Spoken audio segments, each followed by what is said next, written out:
Okay, welcome. We are the Bujinkan Taka Seigi Dojo in Vancouver. We've been training in the Vancouver area for a very, very long time. I took over this dojo in 2003. I've been training since 1998 in this art, but I've been training in the martial arts since I was a kid. This is my son. He's been training since he was little. And these are my wonderful students who are going to kind of share this art with you. We'll start with some demonstrations, but you'll see pretty quickly that it's very hard to see what's going on. So what we're actually going to do for you is we're going to break it down so that you get a deeper understanding of what this art is. This is what Hatsumi Sensei, our grandmaster in Japan, this is what he wants to do. He wants to share this art. This art was kept secret up until about the 70s. It was only shared between clan members, and it wasn't allowed to be shared outside. So around in 73 is when they started teaching outside to foreigners. It came into the United States and then up to Canada, and now pretty much every military organization in the world studies this art. It is an effective art, and we have no competitions, as you will see in a bit why we don't have competitions. It is a survival art. There's no winning and losing. There's only survival and dying. So it's a very different metric for us. So we can lose the fight as long as we survive. It's okay. And that poses challenges because ego is a big part of our makeup, and you have to really work to make sure that you're not responding to protect your ego. Okay, so on my left is Jamie, and then Mark, my son Sean, and Paul. This is Ted and Alex, and yeah. These are my students, and we're going to show you some stuff. Okay, just do a quick bowing, and then so this is our traditional bowing, and after this it becomes very informal in our dojo, as is in Japan, which is very unlike Japanese martial arts.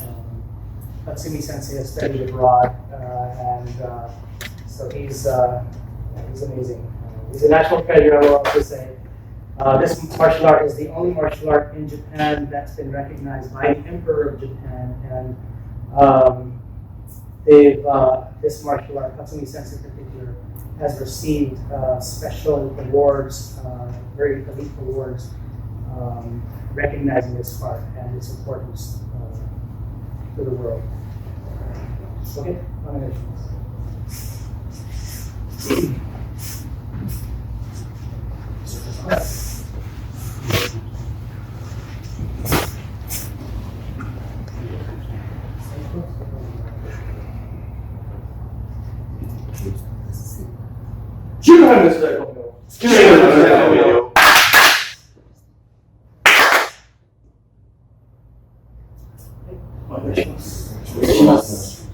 Okay. I'm going to let Sean Sensei explain some kamais, just very basic, and I'll go into just the media. Okay, so our basic kamae, this is one of them. It's called Tsudenno kamae. It's natural posture. This is the kind of feeling we have when we do all of our movements. It's a bit more strength, just body mechanics. More recognizable would be the Ichimongo kamae. So it looks like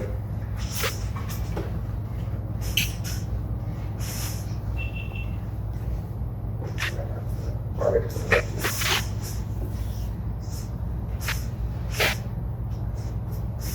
But practice with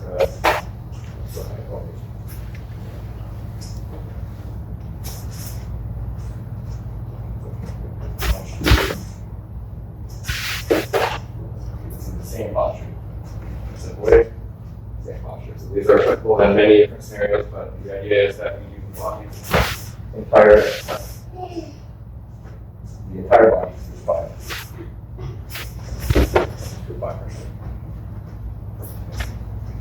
Okay, so we have kamais. These are postures. They have strengths and weaknesses. Maybe you guys can just run through what would be Shizen no kamai, means very natural posture. And thank you, Shansen, for mentioning that, because this is super important for this art. Naturalness is a very, very important thing. We don't want to look like that we're doing anything at all. So when we get to the higher levels of this art, it disappears. You can't tell anything's being done because it's all hidden, because it's all natural movement. So the one version of this would be maybe so as much as you can do these big long movements, and you can do blocks and strikes and all kinds of things. So you can stand in the Shizen and then you can block, cover, and hit. But it looks like I'm doing something. So instead, what we want to do is hide these movements. So when Alex punches, it's just like, just not really do much of anything. And then you move into posture. So this is this positioning.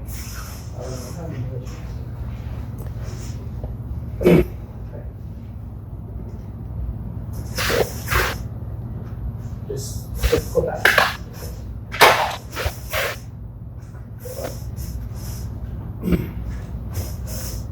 Okay. So the idea is that you can move anywhere naturally. That's what yeah.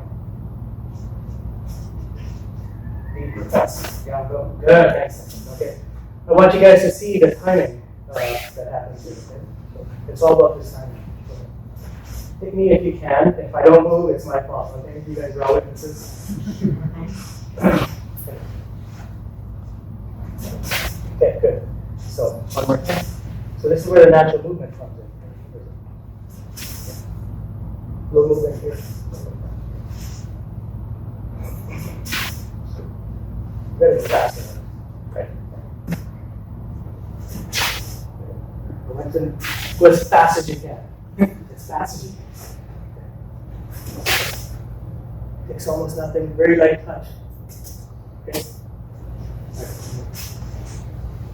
Just so you guys are not cheating. Move in a different direction. In a space here. So now we can do what we need to do. Okay. Does that make sense? All right. So please talk about some kamai, and we'll show you how we make them disappear. Okay. We have another kamai called Jumonji no kamai.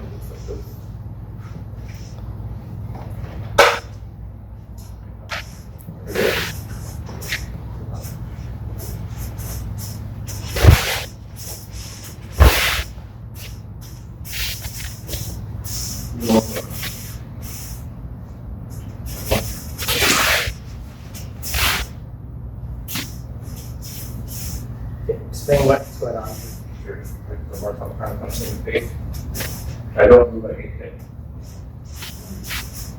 Instead, I'm just moving this way, getting this out of the way, and then my thumb and when he punches me again, my hand goes across his face, off this, get out of the way, and then he does it again. Okay. Great. So hitting a vital point of the body. Yeah. So what you don't necessarily experience is a pain, mark-ons that you feel. So this is a boshi, which is a thumb strike. It's not made for hitting with it. You place it and then you push. So this is a way of striking. You can also put a pen in your hand or just a screwdriver bit or whatever. It doesn't matter. Just something. And now you have a point to press with. So working with vital points of the body is something that we study here because in order to control a bigger opponent, you have to revert to something other than strength. Does it make sense? So let me ask a question to everybody in the audience. When you hear military martial art, what does that kind of sound to you? Sounds like Wing Chun almost. Yeah, the original art obviously started in China a long time ago. Oh yeah. Yeah, there could be overlaps. But when you hear the word military martial arts, what do you What goes through your head? Crap about or whatever. Something like that, right? So it's used by soldiers or whatever. The problem is that when you're in a military situation, you have more than one opponent. It's not a street confrontation with one or two guys. You have lots of people to battle with. So the problem is that if you burn up all your energy with one person, you're going to be dead with the second or third opponent. Does that make sense? So you have to have some way of conserving your energy, which means you're not using strength. Okay? So then if you take that and you carry that forward and think, okay, well, if I'm not using strength, then what am I relying on? But wait, that means it's also effective for people of really any ability. You don't have to have strength to make this part work. Okay? Does that kind of make sense? So when we're going to show you some stuff, we're going to show you joint locks, and we're going to show you pain control points that don't rely on strength. Okay, so you saw Sean Sensei doing some strength blocks. Those are part of the very basic part of what we do. But what you saw me doing was really no strength blocks. They were just moving into position where he is trying to attack me, but I move out of that position and put myself in a position where now he is vulnerable. Okay. So let's show maybe Taka Seigi now.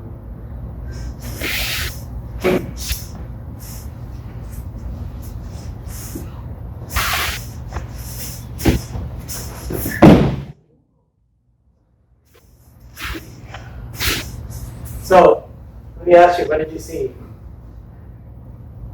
You saw a big guy hit the mat pretty hard, right? All right, but he's not strong enough to throw marks on me. Go lift him for a second. Maybe you can lift him. I don't know. That's pretty good, okay? All right, but the point is that you can't lift him from one little point. So how does this martial art work? How do you throw a big guy down with something like that?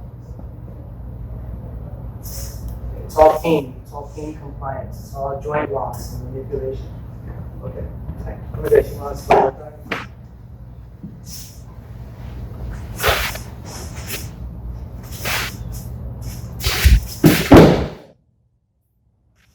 You guys catch it? That was very slow mo. Maybe explain for a second. Sure. Grab my arm, touch me in the face, and I move out of the way. Get this out of the way. Elbow in the same motion. Start just side of his neck to take his balance back.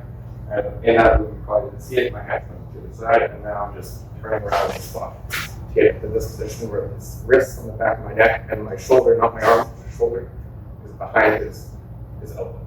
So I can just throw him down by turning down.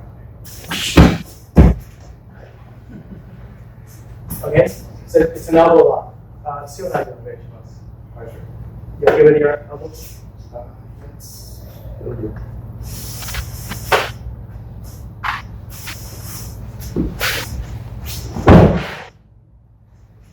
that a lot, but how bad, but it's the same lock, right? It's the same arm bar. I'm just a little bit. Or you can take Alex. It works on.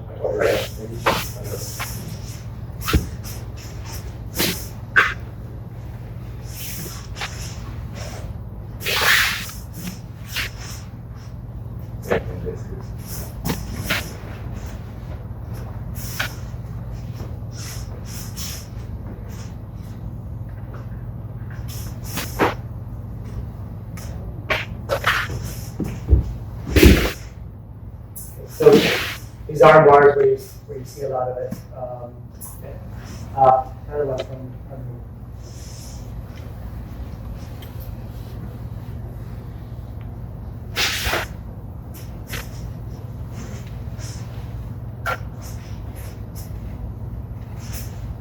okay, so the arm bars now bend and turn into different locks.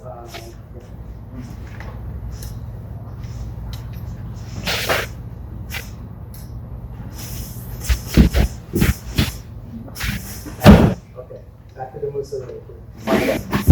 Yeah, so yeah, just let's talk about the the Musadori, Mushiro.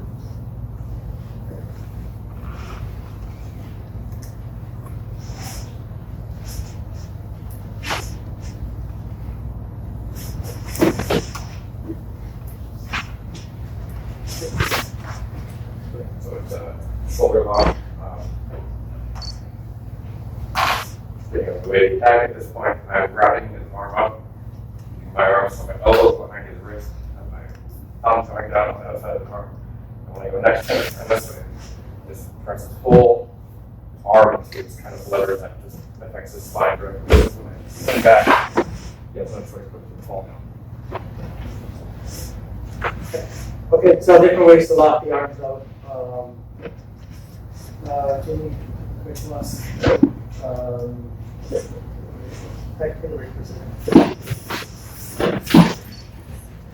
you show okay.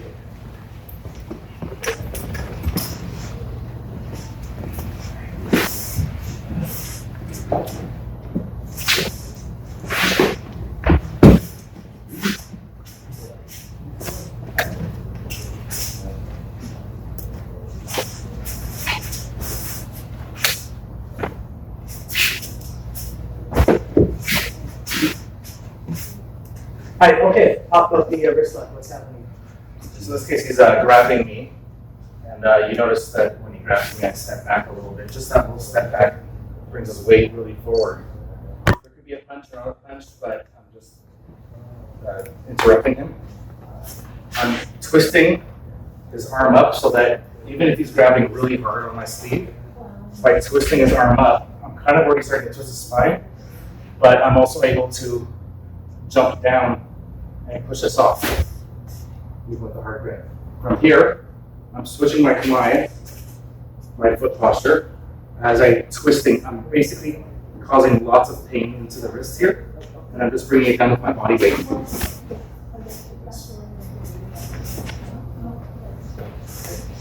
Okay, great. You guys all okay? You see this wrist lock here? So this is a lock, and I'll do it without having to take it off. So if you once you understand the locks, you notice that they could be applied in so many different ways. So let's say I didn't have time to take his arm off. Well, I could still apply the lock from here, and basically doing the same motion, but instead of having my hand behind, my hand doing the twisting here, I could just use my body, which is actually way worse. So my body is up against, so just by moving my body, I can take them down and have a full hand free. That's actually a little bit more painful. Yeah, thank you. So just a disclaimer, when there's knives involved, somebody's going to get cut. Okay, so understand that you're never going to escape unhurt. So the idea is, how do you minimize the cut, the damage, and the bleeding and all that stuff, okay? So this is a technique that to show you this wrist lock. It's not an arm knife disarming technique. Because a lot has to go into it to disarm somebody with a knife. These knives move fast and they can cut you before you can do your thing that most martial arts show you. You need to rely on other things, and I make sure that I didn't make it. But Alex right now is going to stab me inside here. So when I catch, both hands, I don't care how weak I am, I need to take this knife and control this. Okay? So once this knife is controlled, then I have to use the rest of my body to disarm this knife. Does that make sense? So I don't want to now let this go because he could be 8 times stronger than me and he starts pulling back. I have to be able to go with him. So, like that. Grab, doesn't matter what he does from this. You see how it's hooked in the back here? So if he pulls back, I'm going to go with it. Now we're relying on techniques of taking his balance up. I'm stepping on his foot deliberately. That's not an accident. This is a wrist lock that's happening here. And the knife is pointing into his body.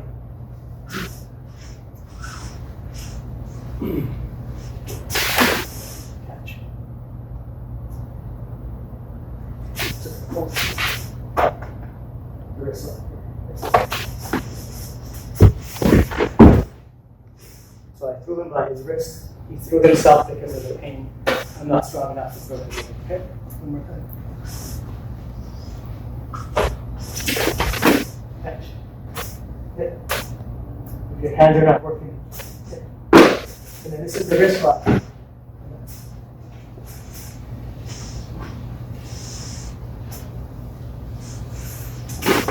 Let's see, your hand's not working because it's cut. Smash with the elbow, and then put this lock. That's the wrist lock that Sensei was putting on. It's under the bottom here.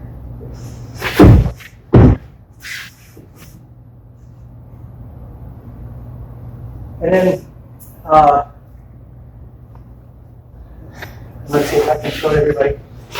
Turn around a bit here.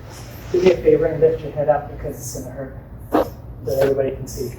So once he's down here, this is not where it ends. You have to disarm and you can't get back up. So this is where you take the spirit. This is how you fight with your opponent. By taking their spirit to fight, it's like taking their will. Does that make sense? And you're ready. So from here, it doesn't matter. Okay, what you do. There's a lot of pressure points on the face, but just a little thumbnail into the eye. Okay. He just gives me the right. I don't have to do anything because he's hoping to survive this moment. Does that make sense? So you don't need strength for these things. So same technique.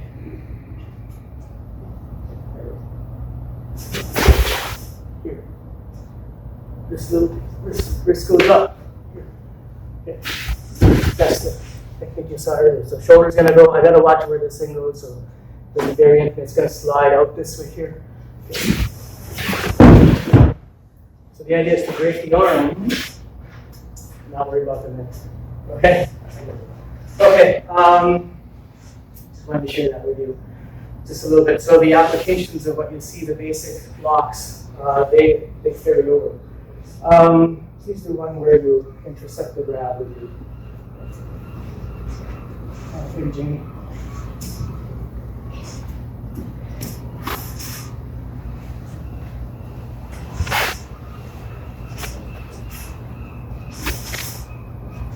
We'll just talk about this thing. Sure. So I try to grab my lapel. Like so.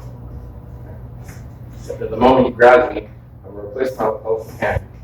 And now he's tied up one of the weapons holding there, and I have both of my hands free. So we can do things like this. Or my phone gun. With one hand and then the hand. I'll do it one time from the other direction.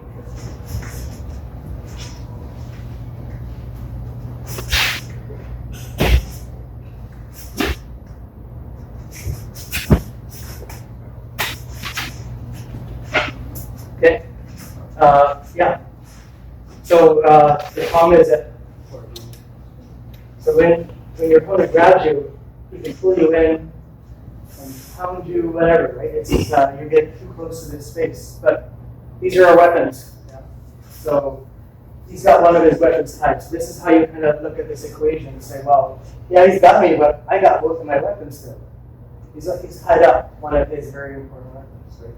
So if he's got one, I just need to trap one, and I still have a free weapon. Okay. So if he decides to pull at this point, my fingers are already in his face, and I haven't used strength at this point. So it comes up and grabs, pulls, cover. Okay? You weren't expecting because he's not expecting these things, right? So if you fall into, all right, let's just talk about something here. So when somebody attacks you, before they attack you, they have a very set thing set in their mind of how this is going to play out. Okay? They already see it, and if you can disrupt that process, they have to rethink a new strategy. And that new strategy is your opening. That's your window to do something. Okay? So if Jamie comes in, decides he wants to grab and punch, then he's not expecting me to block his vision and whatever. Okay, so what's going on here? Just explain all of it. So watch what happens. So as soon as he grabs, I don't just stand in one spot and kind of block his vision because he knows where I am. Even if he just takes a shot, he knows where. Even if you go ahead and try to reach it. Put the shoulder and over on me. Right? You see how he knows exactly where I am because that's the last place he saw me. Does this make sense? So when he comes to grab and I move and block his vision, take the step to get off this line because he's going to attack on the same line. Be that soft. Does that make sense? So some of these philosophies of not using strength are seen here. So then you have fingers. Makes sense? So it takes this fight into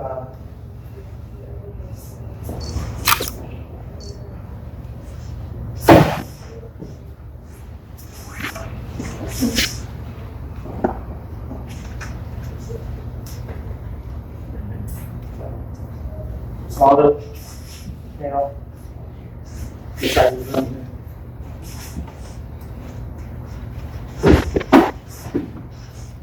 Okay, so just want to share this with you a little bit. That it's how you move. It's all in the timing of your movement that allows you to not have to use it. One more time. So if I wait too late and a punch comes and I do this, okay, and he pulls me in, I don't know what's going on here. I'm kind of tied up now. Does this make sense? It's never too late, but it's just now I'm not in control yet. Okay? Okay. Does that make sense? So once he comes into your space, so you have to be moving, always moving. Okay? Oh, you did? Okay.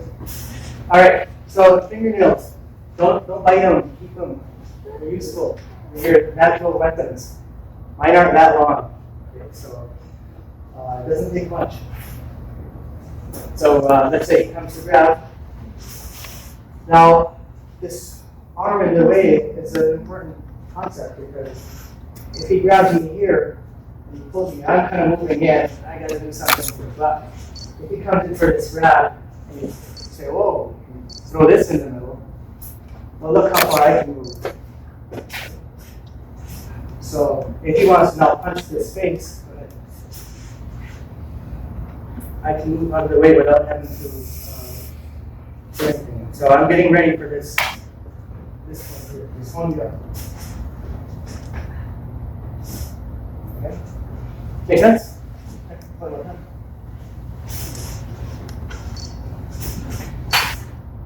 You bring out a weapon, you bring out your pen, put your pen in your pocket. Cell phone, it doesn't matter, just dash. Open this.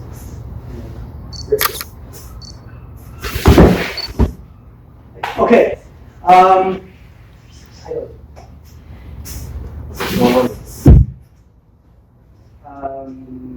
Lines of weakness.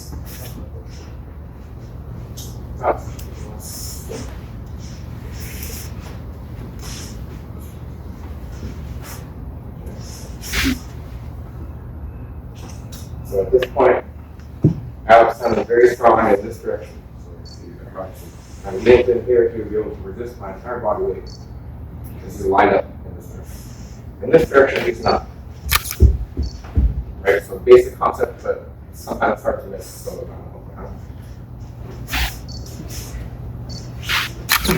if I'm trying to take Alex in his line of power, it's going to be very hard for me because he's lined up in this direction.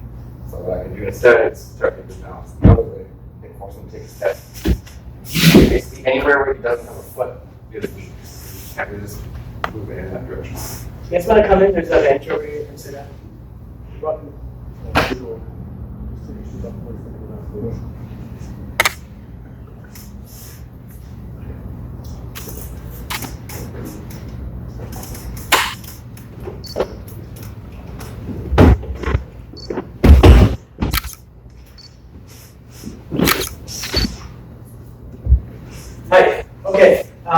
Great. So, who's the one who has the fingers in the face? And explain the line of weakness and why, where it works and it doesn't work.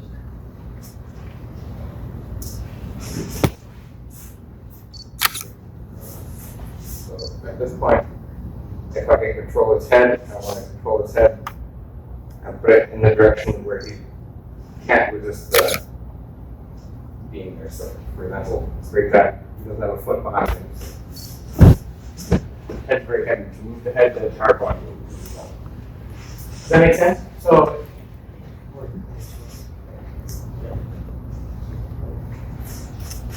let's see, we come to here. So this head is going straight back because that's a line of weakness. And this line, if I push him in this line, that's a line of weakness. If I push him in this way, he's going to fight out of it.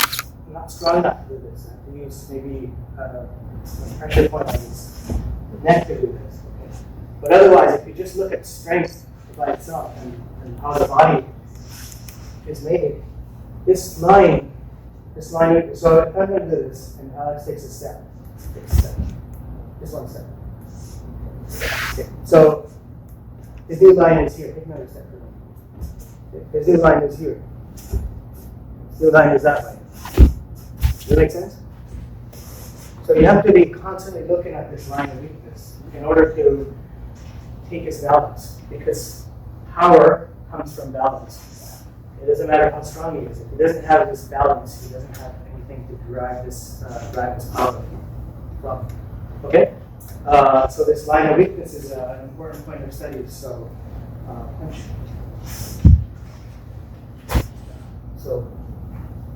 let's just take this for an example. So we have this. Maybe there's a spiking here, whatever. Just something to weaken this thing. So when this lock comes on, it's not just this lock. So what you saw was this lock. This lock wasn't being applied in this direction because that's his line of strength. Does that make sense? Lots of things can happen. He can come on top of me here and grab me while he's going. Yeah. Okay. So I want to make sure that I control his body into his line of weakness. Your line of weakness is front. So these lines are always forming, and as your opponent takes steps to adjust his balance, you have to be aware of what's happening.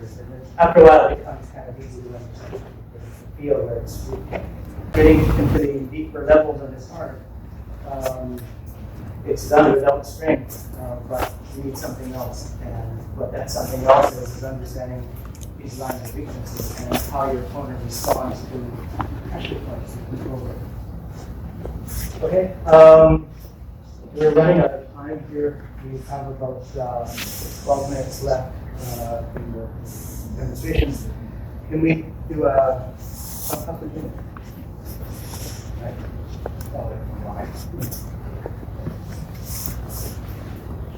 Okay, question for the audience. Please show up for a second. It's not what you do.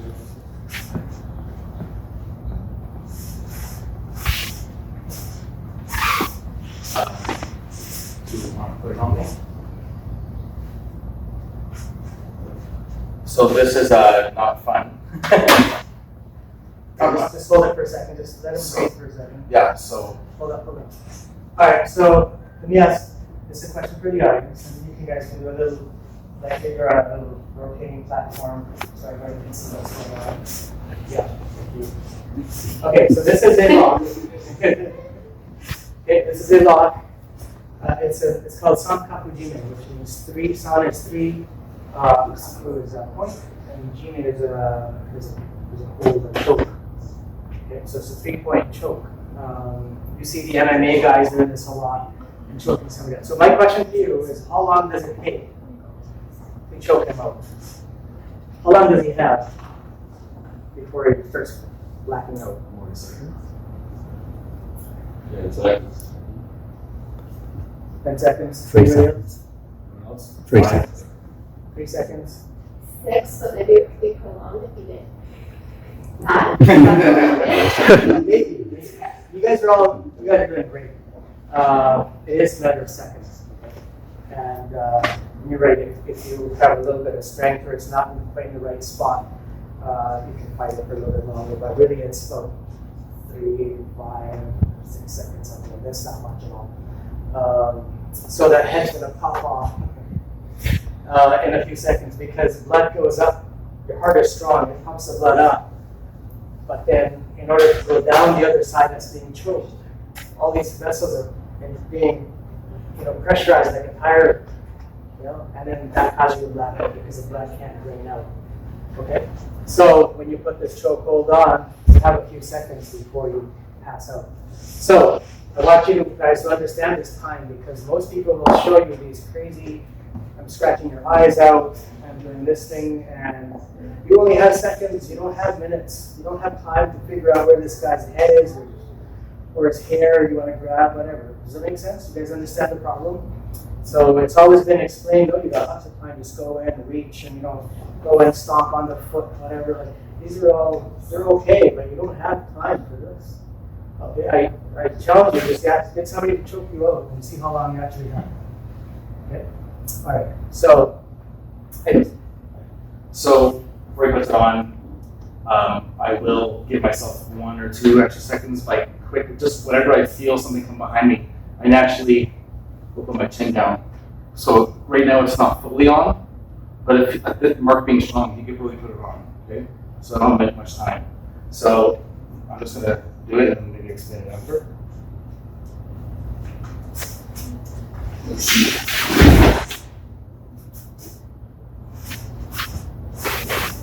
One more time. Slower, if you can. Slower, okay.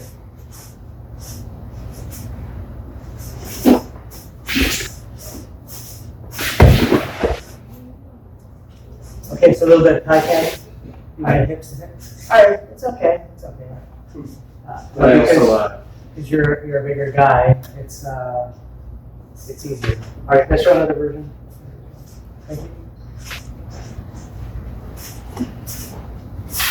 You okay to go on?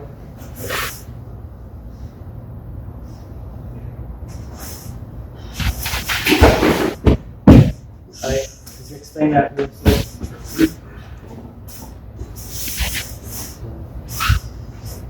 First thing, my chin goes in where he's trying to choke me, push it over, and then we can, this tricep, just taking a little bit with my fingernails, wiggling it, very painful. And then I'm holding this next to my, this is the Musa we saw earlier, I'm just doing it in a different way now, it loosens him up, and then I'm turning around in this posture. Yeah, what you see at the end there is a knee into the ribs or whatever. Like you don't just stop when your opponent falls down, okay? Like in this art, you'll see a lot of people just, they fall down, they get thrown. It's like, it looks cool, but it doesn't do anything. Your opponent just gets up, he's angry or he's, ready to pound you. So you gotta end it. Okay. One more. Underneath.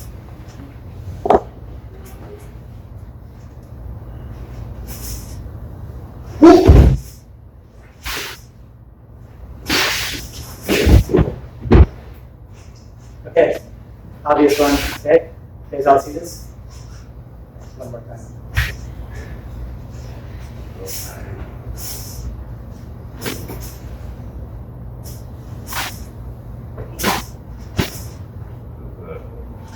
The jewel bag here.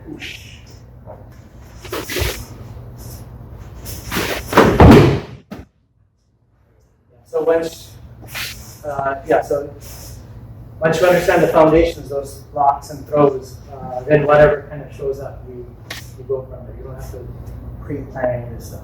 Does that make sense? You have to be able to go and move in the moment. There's no pre-planning on the street. There's nothing. There's just you being in the moment, which really means is you don't have a plan of how you're going to defeat an opponent before you go in. It's going to be revealing as it happens. Right? The weaknesses are going to show up as they happen, and your weaknesses are going to show up as it happens. So you have to be, it's all just training kicking in at that point. And you can't consciously think of what to do. It has to be subconscious movement. Does that make sense? So, okay, great. So there's a ton of stuff that we have in this art. We have We have all the weapons. So we have stuff like these. These are shurikens you've seen people throw. You can use these to hold back an opponent if you're dealing with multiple opponents. There's flashlights. So the reason it's a military martial art is because all the philosophies we study translate into military details and special whatever ops these guys do. I'm an engineer, so this is not what I do, but the person who we study under is retired National Security Agency, let's just say Marine,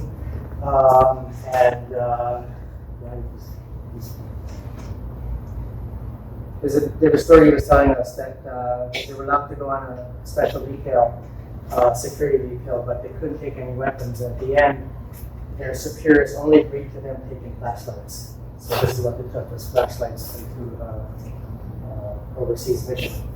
Because weapons can be used against you. This is a flashlight. You didn't see the power of the flashlight. But this flashlight has the same capacity as a shuriken. And these are just chains and stuff. They're not nunchucks. It's used in a little bit different scenarios. We'll see if we can get that cranked out in the last couple of minutes. Small little pocket knives. I mean, these are all good weapons to have. So let's just talk about one real quick here. So if you have an opponent who's let's say you have multiple opponents, and you want to try to deal with one while you're dealing with the other. So maybe the way to do it is, again, this is not a technique, this is just a concept of philosophy. So as the first guy comes in, okay, you gotta be careful. So this sharp edge is already in his hand. Okay, this is already weakened him. Okay. He's now trying to figure out what just happened, and I'm using him now as a shield.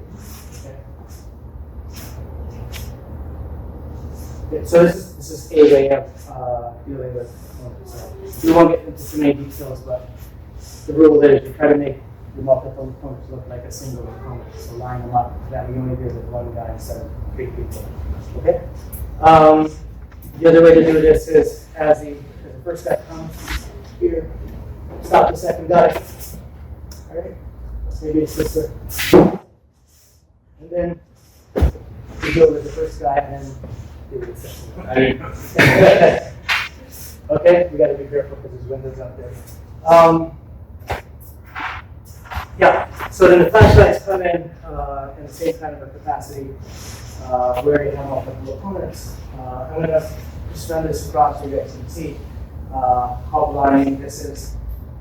Okay. So this is daylight. Okay. Daylight. So at nighttime, you can see how effective this is going to be. So as the point comes in, right? Same here. This has got tactical flashlight. They have little straight edges. You can see here. They're made to hit and dash with the same way. So if you're going to buy that flashlight, just make sure it's got these edges. And you go inside. Okay? Keep it in your backhand. Keep this as a guard. Blind letter. And while he's dealing with this, I don't care what's in front of you. The first object is going to be the one getting hit. Okay? That. And then you can use this to control. Okay? Anything you guys want to add? Do you have your balloons in here? Okay. I go to set them up. You set them up while I show a little bit of starting.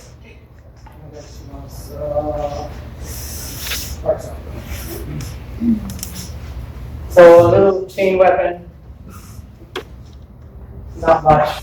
There's just tape at the end of it.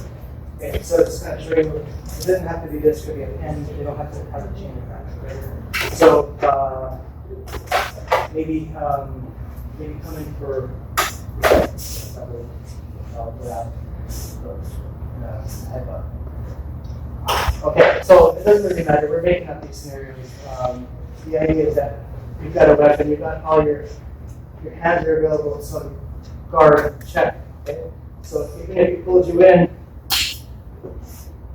these pieces are coming in here, sharp edges.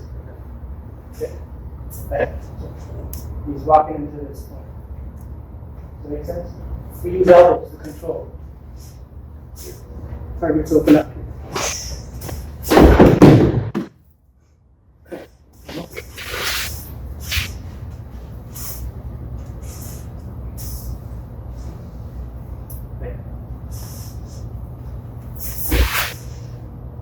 To be super careful.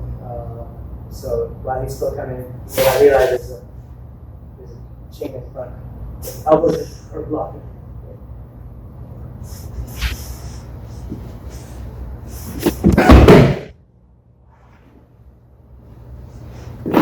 One more thing I want to discuss. So you get the idea. It's just a chain. It chokes.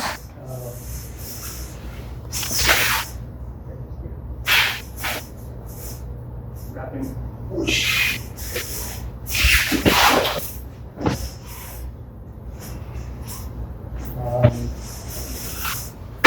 Other one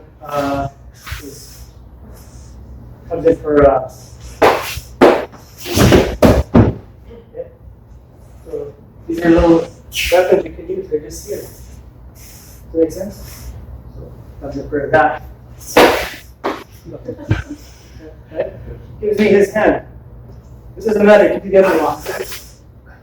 Okay. Knock him out. Make a phone call.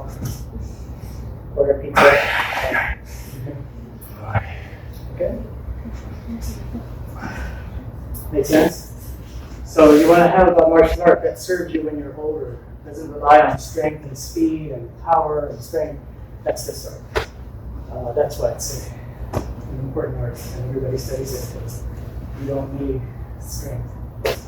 Okay, you guys ready? All right, we're running out of time. We're going to be out of here pretty quick. Actually, we're 3 minutes over. We got to do this real quick. Okay. You didn't make it challenging. All right. So one of the things that we need to be able to do is make our own weapons. The ninja used to make their own weapons, and this is just something that the Sensei made up. It's just a copper pipe. Ninja use bamboo skewers at the end. Nice. Yeah. So this is what you do with your chicken souvlaki after you finish eating it. You just shove it at the end of the little ear plug and pop it in. Okay. All right. So let's see what it can do. So this is all low, key. Wait, which one are you going for? Left, right. Okay, left, red.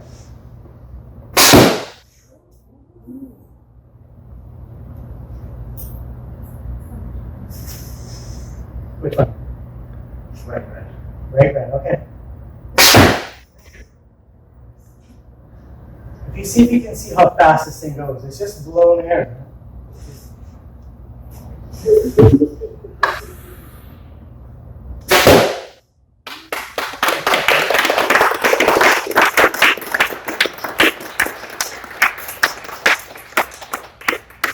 Awesome. It's time to wrap up. We're a little bit over time. So if you guys have any questions, please feel free to let us know. We do have some cards we can throw around at you guys. If anybody's interested, just here. That's me. Okay. Otherwise, we'll wrap up here. And, thank you very much for coming up.